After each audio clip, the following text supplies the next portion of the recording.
Nous sommes à la librairie au rayon Polar. Bonjour Anaïk. Bonjour Charles-Laurane. Place à tes coups de cœur pour ce beau mois de juillet. Tout à fait. Alors nous débutons avec La Saison des Feux de Céleste.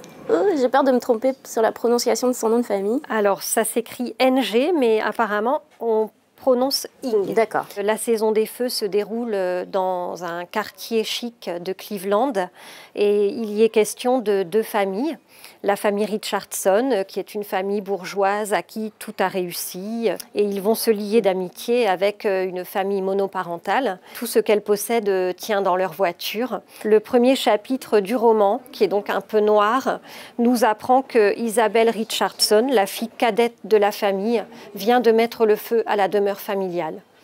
Voilà, c'est pour ça. Une mise en ambiance, quoi. Tout à fait. C'est pour ça que ce livre est un peu dans le rayon roman noir, polar, voilà, du fait de cette petite noirceur. Alors, le second titre que tu nous présentes, c'est le nouveau Norek. Alors, qu'en penser de ce livre Surface ? Alors, Surface est excellent. Il est indépendant des romans précédents écrits par Olivier Norek, qui est un ancien policier donc, qui travaillait dans le 93, dans le 9-3. Alors, il y est question de Noémie Chastain, qui est une flic, un capitaine de police qui travaillait au STUP, mais lors d'une opération risquée, elle s'est trouvée défigurée. Et la voilà mutée dans un petit village de l'Aveyron, à Valonne, dans lequel il ne se passe rien. Jusqu'au jour où le corps d'un enfant est retrouvé flottant à la surface d'un lac, dans un fût.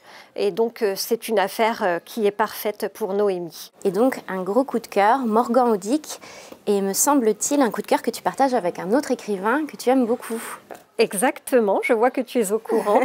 C'est Franck Tillier qui recommande également De bonnes raisons de mourir. Morgan Audic nous emmène à Tchernobyl. Le corps d'un homme est retrouvé au sommet d'un immeuble désaffecté.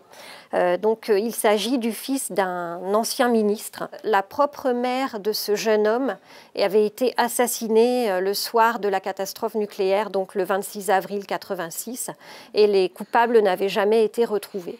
Sauf que qui voudrait aujourd'hui aller enquêter sur un site radioactif? Eh bien, on va quand même trouver des policiers pour enquêter.